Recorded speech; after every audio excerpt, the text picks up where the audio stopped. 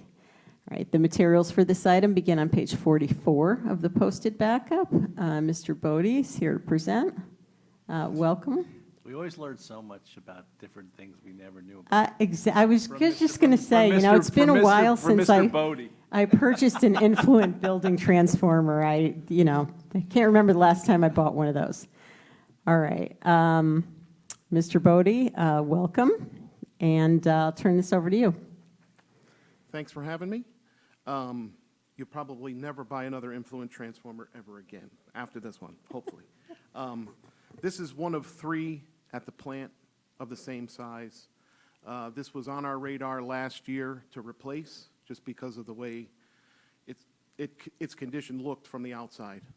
We couldn't find a new one. We couldn't find a rebuilt one. We couldn't find a carcass to rehab. We just couldn't find it.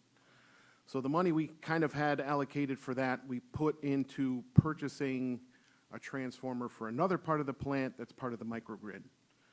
And the thought was we can get that, which we ordered in March and got in December, but that one that we replaced, a different part, could be utilized for this one if it ever failed. So that's what we did. We replaced the one at a different part. We had this one removed and put it off to the side and said, okay, we've got a spare in case it goes. Well, February it went. So we were able to remove it, put the other one we had in its place. The problem with that is it's 22 years old, the same age as the one that failed. So we want to get something new, refurbished. So we looked at what was available. We can buy a brand new one for $74,710. It has a 1-year warranty. It's going to take a year to get. We can buy a refurbished one for $68,640. It has a 3-year warranty, and we can have it in 6 to 8 weeks. So we were looking at the refurbished one. We can get $4,500 for our old blown-up unit. So that's the plan. And I'll answer any questions you may have. All right. Thank you for that. That's a lot less than I paid for my last influence. Okay. Questions from the board. Mr. DeWitt. Thank you, Madam Chair. Thank you, Mr. Bodie. Is it the 42 weeks that's scaring you? Because I got to tell you, between 64 to $10,000 difference for me in a 3-year warranty versus a brand new thing. I mean, I'd lean more to giving you $4,000 more. But is it the 42 weeks that's scaring you? Yes, absolutely. Absolutely. 6 to 8 weeks, it's in Pennsylvania. Delivery is included. 42 weeks, I mean, we can certainly take the risk, but if it goes. Yeah. And do we know how old that unit is? It's not like the one you bought. And thank God you bought it, I mean, but it's not 22 years old, right? Correct. Yeah. Correct. Okay. All right, thank you. Thank you, Mr. DeWitt. Mr. Walsh? So how is it that a brand new one has a 1-year warranty and the rebuilt one has a 3-year warranty? I don't see that in cars. I asked the same question and I couldn't get a good answer. Okay. I just can't. And one of the other 3 at the plant we replaced a couple years ago with a refurbished unit from the same company. And we got the similar 3-year warranty as compared to 1 year for a brand new one. Okay. And are they offering $4,500 because they want the carcass of our thing, basically? Yeah. To rebuild it? To do Yeah, another rebuild to somebody else? We can rebuild the one we have, and they gave us a price of $45,000. But because of the condition of the outside and the rust, they say, okay, we're going to have to maybe replace it if we can't sand it and paint it and everything else. So the price is just going to go up. And again, to have ours refurbished is 42 weeks or some ridiculous amount. Okay. When you started your presentation, you said we would never buy one of these again. Is that because we're going to be dead by the time it comes up, or is that because we won't be buying it, somebody else will be? Because they only seem to last 21 years, at least the last one did. I don't wish death on anybody, but no, listen, I can't get a legitimate answer from anybody to say how long these could last. They could last 20 years, they could last 200 years. So it's the luck of the draw. Thank you, Mr. Walsh. Mr. Curley? Yeah, and I'm trying to piece together some of the information that you shared, and it seems like after you replace this one, whether it's new, we wait 42 weeks in the new, or get the refurbished one in a 6 to 8 week period. You do have 2, right? Like, you need 2. You're using 2, right? We're using all 3. So you have 3. And what are the ages and status or condition of the 2 that are not being replaced? There's one across the street at the south site that was put in December of last year.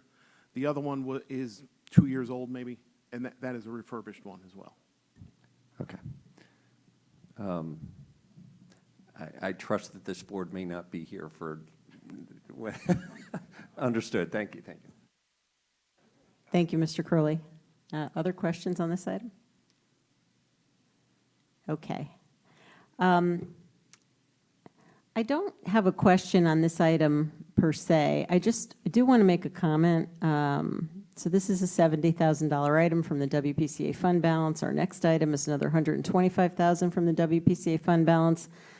I recall from the last meeting, I thought we'd get it on this agenda, but we have pending another $400,000 transfer from WPCA fund balance. So I think it would be helpful, and I'll just, perhaps at our next regular meeting in September, I would like to get an update from the WPCA, and Mr. Schmidt, maybe you can help facilitate that on where we stand with this fund balance question. I think at that point they will have set their rates, or hopefully, be close to setting their rates for the year. And it would be good to, see where all this stands. These 2 amounts are, not that significant, but, nonetheless, as we are asked to approve these fund balance transfers, just knowing what is on the horizon with WPCA capital expenses, I think that would be helpful just to keep that top of mind for everyone on the board. So I'm happy to communicate with them. I know at the as of yesterday, that their fund balance was at 14.5 million. One of these items, the generator, was on their list and was included in the financial projection that was done. The influent item was not on there, was a more recent add to it, but it's obviously a smaller dollar amount. Yeah, thank you for that. And it is a small, this item is a smaller dollar amount, and I think probably everyone recalls that the fund balance was pretty significant, but so also were the upcoming projects, and that fund balance is you know, can go away pretty quickly. And I think we also had some concerns about the issue of, with the capital expenses on the horizon, would the WPCA be able to actually pay that debt service on their own? So considering all those things and thinking about the fund balance, I just think it's helpful to keep an ongoing dialogue on that. So appreciate you helping to facilitate that for our next meeting. And all right. I know one of the other things that, and I think this came up during their presentation of the financial plan, is that the WPCA commissioners were considering hiring a consultant to look at their charges and the fees that they assess, just to see how they line up with other facilities in other towns, and to you know, just to get a sense of the market, if you will. And I think the intention was to do that before they voted for another change in the rates. Okay, excellent. All right, thank you for that information. All right, why don't we take this item to a vote? All in favor of approving the funding in the resolution as set forth on item 7 of the agenda, please raise your hand. Okay, I see the vote as unanimous, 8-0, with Ms. LeClaire absent. Okay, thank you, everyone. So we'll move on to item 8, to hear, consider, and approve funding of up to $125,000 from the WPCA fund balance for the purchase of a trailer-mounted generator. Motion to hear this item. Mr. Mottola, seconded by Mr. DeWitt. All right, so the materials for this item begin on page 48 of the posted backup. And Mr. Bodie, we'll turn this back over to you. Thank you again. The WPCF has 11 generators in its fleet. 8 are permanent, 3 at the plant, 5 at pump stations. The other 3 pump stations are trailer mounted. We ran into a situation with a brand new generator that was provided in the Easton Turnpike upgrade that failed 2 months into its life. It got repaired finally 1 year later. The cost for the rental generator is not included in a warranty. Parts and labor are, but not the rental. After all said and done, and Cummins took over and said, we'll cover the rental. But as best I can figure, it cost them $82,326. So supply chain issues with parts, brand new, these components just weren't readily available. Subsequently to that, we were renting a generator to power the pump station behind the animal control as part of the hardening project. The transformer we bought for that part helped power that, but we spent another $26,000 on a generator. We need to have backup power if a generator goes out. Now, this trailer mounted won't cover the 3 at the plant, but at the pump stations, we can deploy it immediately. We don't rely on somebody else because we need it right away. The cost is, it'll help because we're going to start doing pump station upgrades where they're going to replace generators. The contractor would have to rent one to have there. We'll have our own. If we have an emergency, we have our own. So it would be a great asset to us. Thank you, Mr. Bodie. Just to clarify, the $82,000, did you mention? Was that the rental cost for it? That was the rental cost? That was okay. the rental cost, yeah. Okay. All right, thank you. Questions from the board? Mr. Walsh. So this portable generator, is it going to be diesel? Because I see you have diesel and natural gas. This will be diesel, yes. Okay. Yep. It's just easier to move the diesel around, and each of the locations doesn't have natural gas, because I see some of them are diesel at the 11 locations, correct? Okay. Yep. All right. Thank you. Thank you, Mr. Walsh. Other questions on this item? Okay. We'll take this to a vote. All in favor of approving the funding from the WPCA fund balance as set forth on item 8 of the agenda, please raise your hand. Mr. Stark, are you there? He may have stepped away. I see an affirmative vote for everyone else. So this item is unanimous, 7-0, with Mr. Stark and Ms. Leclerc absent. Oh, I'm in, sorry. Oh, sorry about that. Make that 8-0. Prue, thank you. Okay. Thank you, Mr. Bodie. It was good to see you. Have a good evening. All right, so we will move to item 9, to hear, consider, and act upon a recommendation from the Board of Finance Audit Subcommittee to accept the bid and reappointment of the independent auditors for the fiscal year ended June 30th, 2023. Motion to hear this item. Mr. DeWitt, seconded by Mr. Walsh. This item was taken up by the Audit Subcommittee in a meeting earlier this evening. The backup for the item is the engagement letter that begins on page 53 of the posted meeting materials. And I will turn this over to our colleague, Mr. Mottola, who is the chair of the Audit Subcommittee. Yeah, thank you. So at tonight's meeting, Joe Sedafani appeared and gave us just basically a presentation, and the, I wrote on. The engagement letter starts on page 53, and basically it's the same letter we received last year. You'll note the date's incorrect, says June 30th, 2022 in the second full paragraph. So Mr. Sedafani sending me an updated letter. And there really isn't anything different in this letter from last year's letter. We did have a conversation really kind of stressing the importance of getting this audit done in a more timely manner, as we had some issues this past year. The goal is to have a draft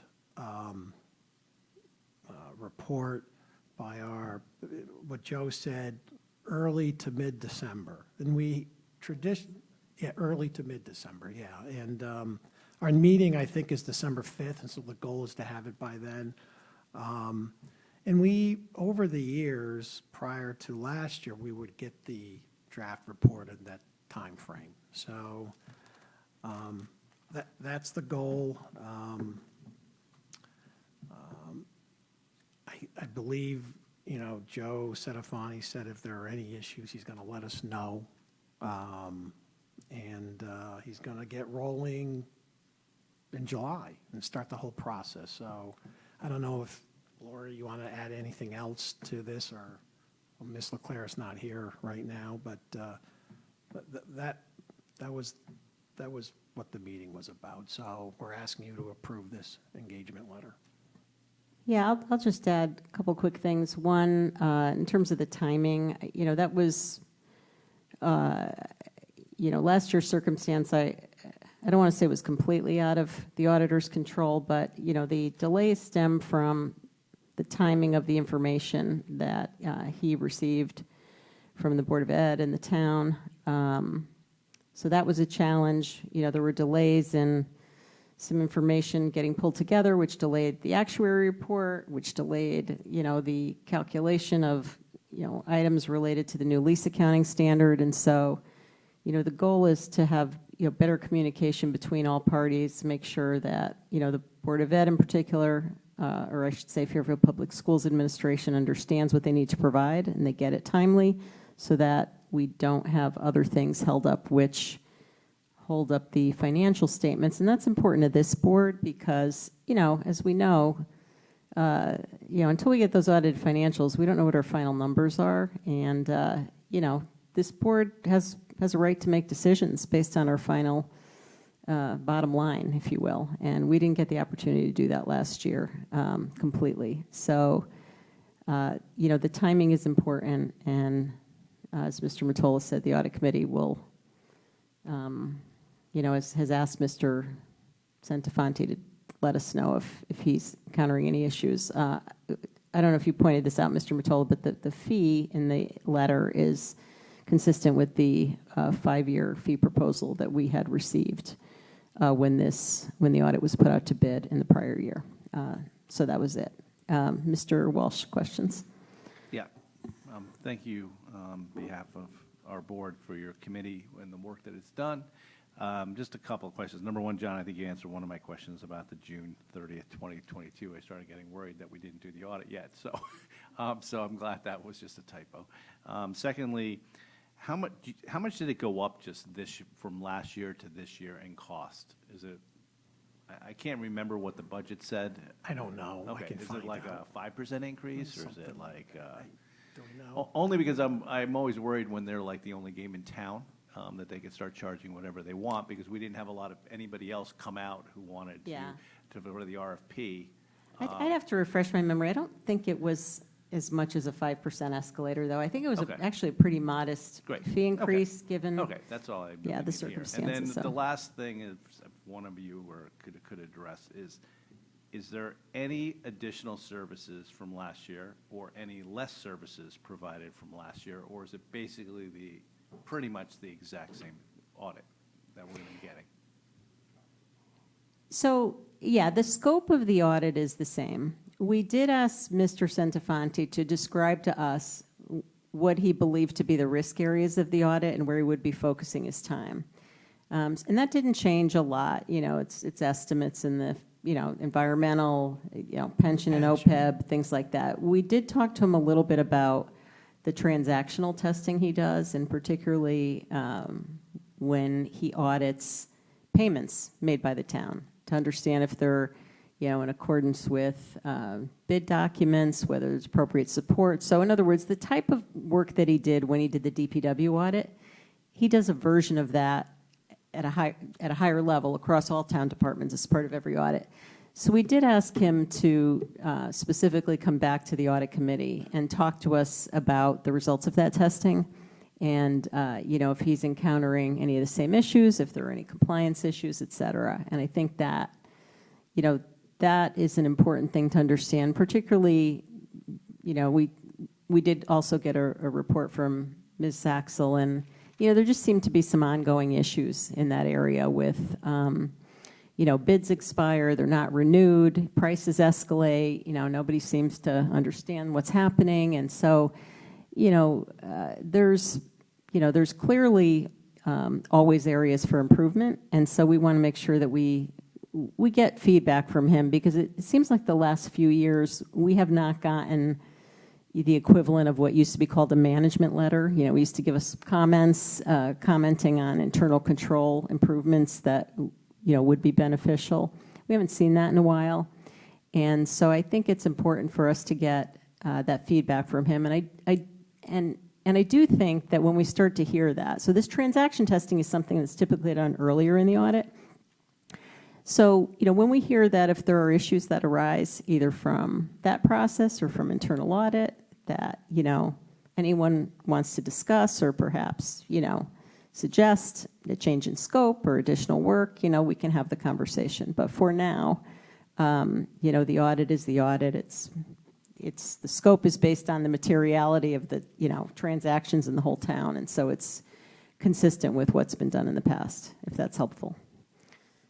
Did we put any money from one of our surpluses to him doing extra work, or we just talk about it? We talked about we put money in the budget. Yeah. In the budget. Yeah. So he's still going to be working on that during this current year, before the end of the year?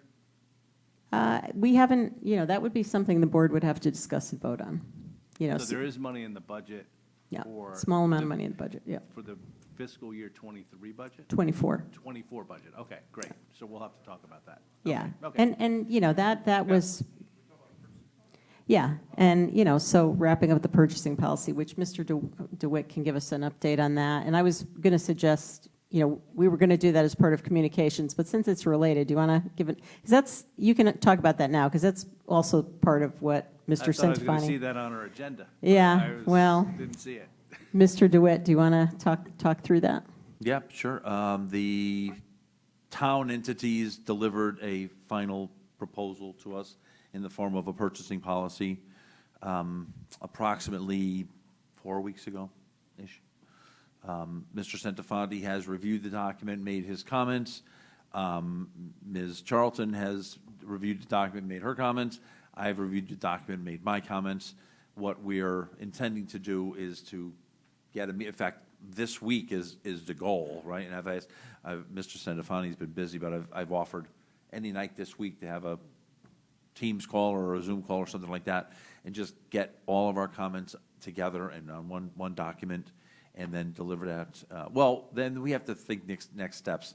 I think where we're at is we'd like to give that changes to Mr. Centofanti, let his administrative staff update the document, and then come to this body for the final review and documentation. So now,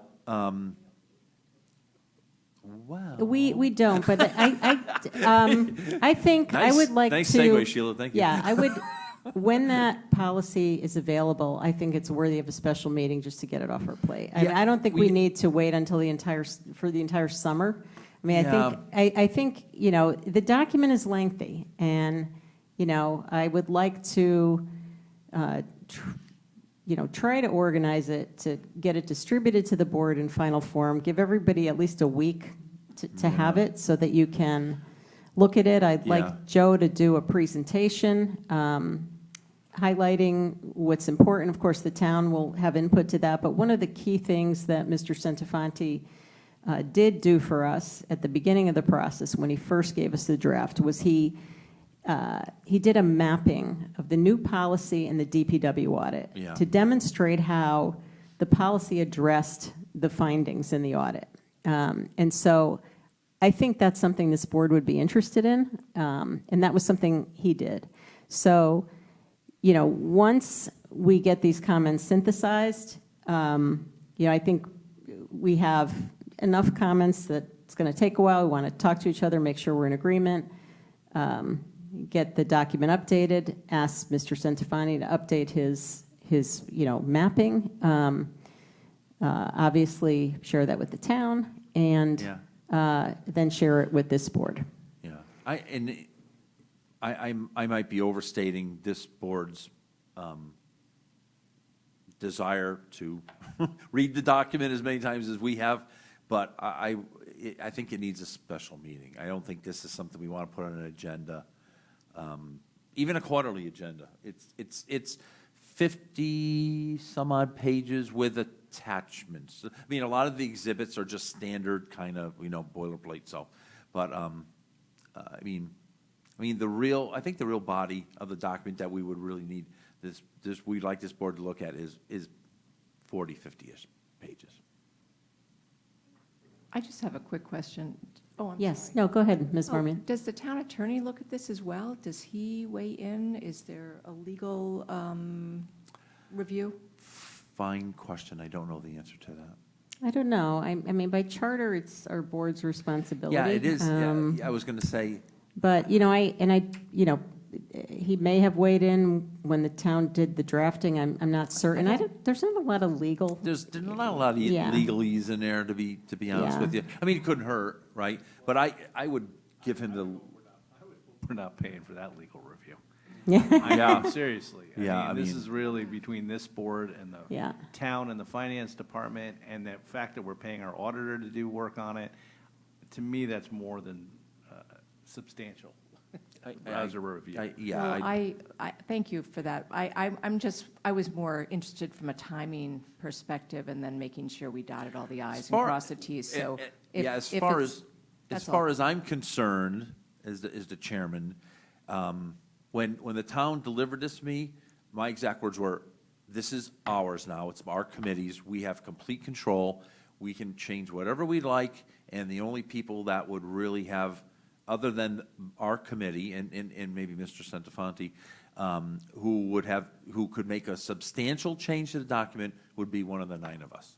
That's the way I perceive it, right? But I'm kind of with Mr. Walsh. It would take a long. I mean, I did it on a 4-hour flight to Arizona. I mean, it took all of 4 hours to read it. Yeah, I mean, I'm an attorney. I can't imagine what an attorney could add to this Yeah, I project. don't know what you'd add to it. Mr. Curley? Yeah, thank you, Madam Chair. You mentioned the mapping that ties back to the DPW audit. I think that's going to be really important. Yep. But my recollections from previous conversations about this topic, I know it's been years in the making, is that this is a pretty sweeping change. So a red line to the previous policy would not work. No. So understanding that... I'd call it more of a comprehensive change rather than sweeping, but yes, yeah, Okay. I agree. So, but look, oftentimes if you have small to moderate changes, a red line is great, right? This doesn't work. So in addition to the mapping, I think it would be really helpful to get a summary of the changes by category. So something that would kind of be akin to a red line that would help us. Because I think that summary of changes document would also be important to the staff as they roll this out to department heads and things like that. It can be leveraged for future implementation, education and guidance. So. Yeah, and I think, it's much more comprehensive and voluminous. I think some of it is just memorializing, things that may have been unwritten, but there are, important aspects of it that include, exception-based reporting to this board. We heard an internal audit report tonight that, it's going to be something that I go back and revisit in that policy. We had, a bid that expired and continued to, make payments on that contract, and there were escalating costs that nobody seemed to realize. There's things, this is important. If we do this right, there is the opportunity for substantial savings to the town, and this is important, and obviously a reduction of risk, whether it be fraud risk or financial risk, et cetera. So it's important to get it right. It's not an easy thing to get through, but we will be there shortly, and I do agree with Mr. DeWitt. I think it deserves a special meeting because it's just kind of a big topic. Yeah, and Mr. Curley, you will be really surprised how small the current policy is. So believe me, it would be like taking War and Peace in a one-page piece of paper and saying the difference between that and that. I'm exaggerating a lot, but I think, normally I'm with you. You take the old document, do change in Word, and right, you're going to have, we can supply the old document to you. You'll take 5 minutes to read it, no kidding, and then you'll be like, this is the 50 pages that it turns into. So it's a lot more comprehensive. I mean, really, yeah. Okay, thank you for that. All right, so are there any other questions on the auditor appointment? Mr. Crowley? Yeah, back to the audit piece of things. I may be misremembering this, but my recollection was that part of the audit in the previous year was delayed. I thought it was staffing related. I may be misremembering that, but if my recollection is correct, do we have comfort that our audit firm is properly staffed and can deliver within the timelines? Yeah, we haven't heard otherwise. I think there were staffing issues. HR but, issues. Yeah, but from the audit firm's perspective, but part of what drives that is when things get delayed, and it happens with every client, right? You're supposed to get something as of a certain date and you get it 2 weeks later. You have a certain ability to react to that and stay on deadline, and I think they may have had staffing shortages that did not allow them to react, but we definitely had issues. And, it sounded like a good number of those came from Fairfield Public Schools. There were some issues on the town side as well, but, it's really important that they, that they understand what needs to be done and that they're getting, getting information on time, because there's a cascading effect. If they don't get information to the actuary's report is late, the financial statements are late. It just bubbles. So that is part of it, but yeah. Any other questions on the auditor reappointment? Okay, thank you, Mr. Mottola. All right, so all in favor of the motion to accept the bid and reappointment of PKF O'Connor Davies as the town's independent auditors for the fiscal year ended June 30th, 2023, please raise your hand. Okay, it is unanimous 8-0 with Ms. LeClaire absent. Okay, so we will move to item 10. To hear, consider, and appoint the clerk and assistant clerk of the Board of Finance for the next year ending May 2024. Okay, motion to hear this item. Mr. Walsh, seconded by Mr. DeWitt. Okay, just as a reminder, the relevant section of the charter that's applicable here is section 8.3. It states that the Board of Finance shall appoint a clerk, fix the clerk's salary. The clerk shall hold office at the pleasure of the Board of Finance. Clerk may be part-time. The clerk shall keep minutes of board meetings, be the custodian of its books, papers, and data related to the conduct of business. 1, 2, be a certified or licensed public accountant or otherwise have experience in the financial field. And 3, have the right to call upon all town departments, boards, commissions, committees, authorities, and officers for such information as the clerk may reasonably require in connection with the duties of the clerk and responsibilities of the Board of Finance. As we all know, the town CFO, as has been traditional, the town CFO has served in this capacity, and our CFO, Jared Schmidt, has been serving as our clerk for the past couple of years and meets the qualifications outlined in the charter. So I will go ahead and nominate Mr. Schmidt to serve as our clerk for the upcoming fiscal year. Second for that, okay, Mr. Walsh. Mr. Schmidt, do you accept?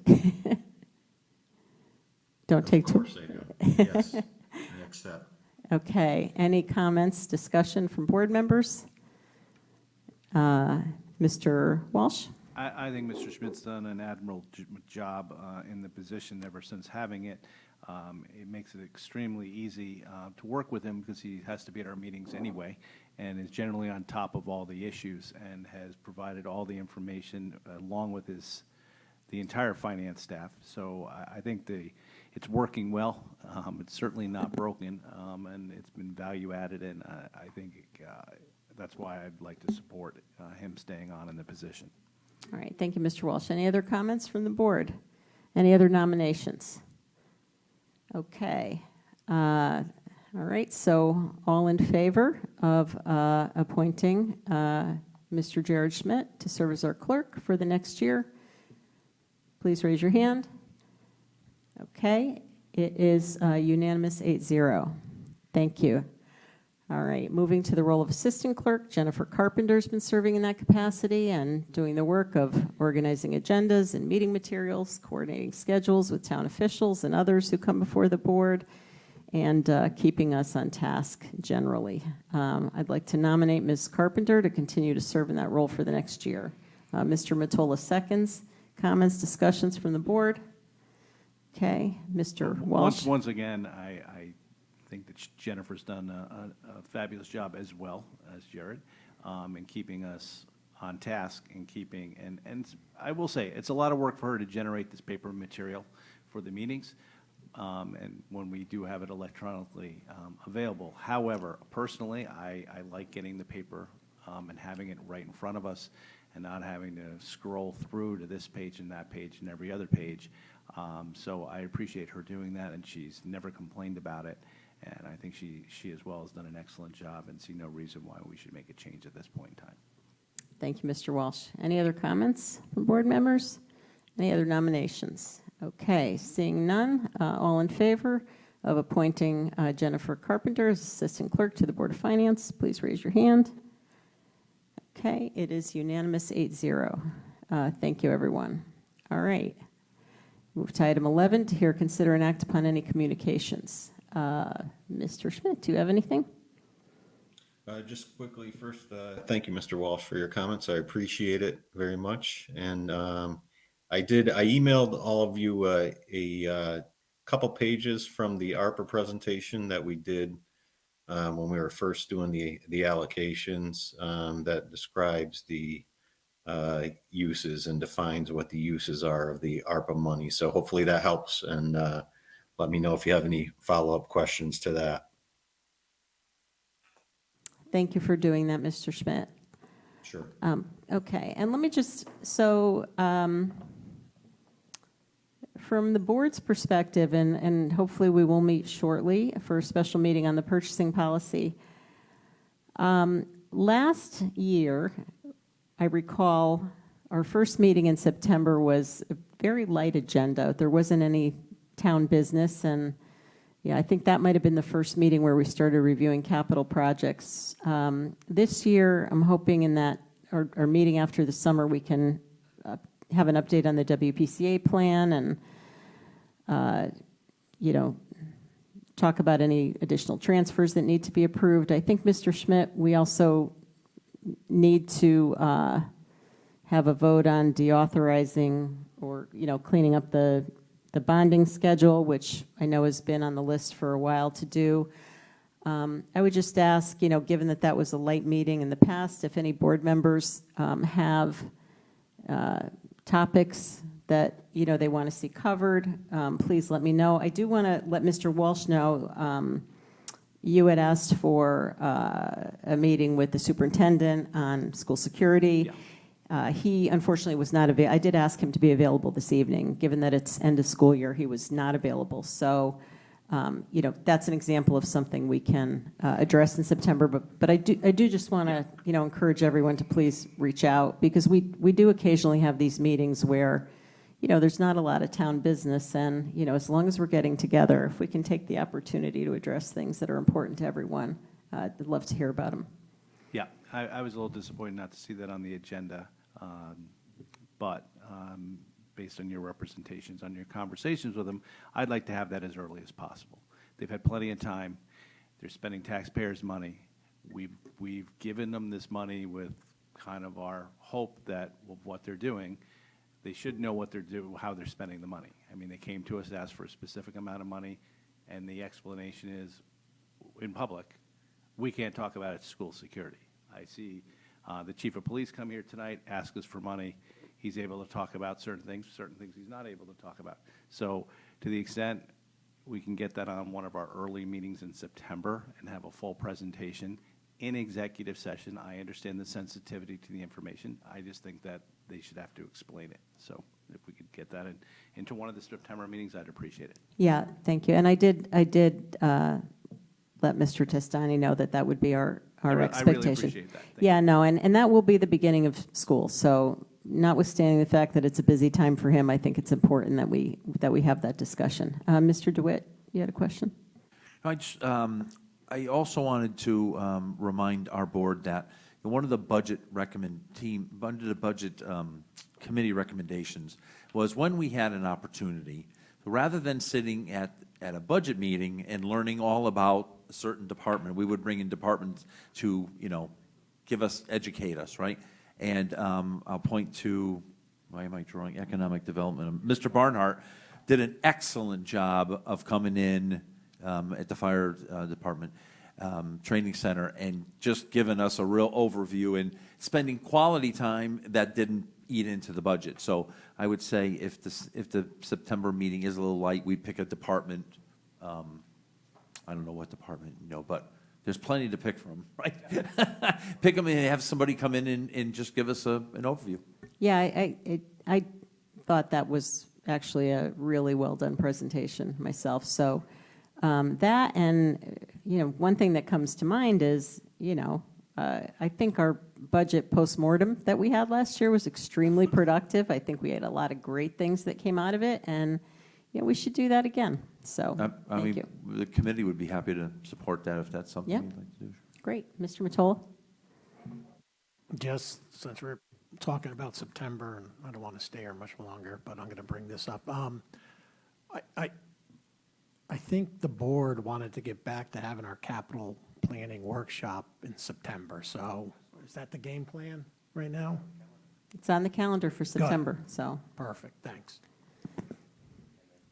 Mr. Curley? Yep, and just in terms of September, I think when we last, within the last month or so, when we had our presentation from Mr. Bremer on Penfield, we had talked about getting an update from him as soon as we reconvene. So that I would hope would be on the September agenda as well. Yeah, I thought we talked about doing that at quarterly meetings, but let's see what the agenda looks like, because, yeah, I mean, I think certainly by the time of our quarterly meeting, I'm anticipating that construction will have begun, so certainly we should be able to get an update by then, but, you know, potentially we can do it before then, if time permits. Okay, all right. All right, thank you, everyone. All right, so... Yeah. John, Mr. Mottola is always like, tonight's going to be 2 hours. 2 hours. Never happens. I bet 3, and I'm off by 5 minutes, so I win for tonight. All right, item 12. I'll make a motion to adjourn. Second, Mr. DeWitt. All in favor? All right, thank you. Good night, everyone.